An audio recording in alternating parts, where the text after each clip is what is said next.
Modle bafethu ntwana yena namhlanje senze morning routine. Le igani ye Pure Active 3 in 1 bafethu. Kaba i-mask scrub kanye daily wash bafethu. Namhlanje sifaka i-mask. Ndaqaba grand ke bafethu ndaqonda ba hayi mama check emails la wimi.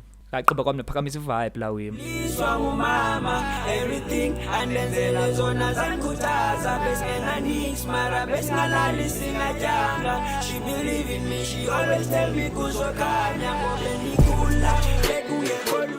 Yaphela itrack aqonda ba hayi kuse hayi khami nodlula ibhedi la wimi. Uqoba kwami nebhedi aqonda ba hayi man khame ayinislama sami la wimi. Hayi ke bafethu ayina ke islam na ibetha yaba grand la wimi. Qonda ba hayi kuse seqedile 10 minutes khami nohlamba ubuso la wimi. Why I say Qoba kwami mhlawumbe ubuza nabaseleka bafethu qonda ba hayi man khami nxiba isilamba la wini. So qonda ba hayi kuse anifuna ukulowa mozo khami nifake i-anti blemish serum bafethu. Uqoba kwami nala wena afake i-daily mattifying air cream bafethu. Hayi ke bafethu nansi ke ifit yabona mos khithe grand la wini. Yo kusebeni baselekile kodwa apha ngibona mos naklowa. Kuse bafethu into eqhakuva andano yazi qhakuva mna dango.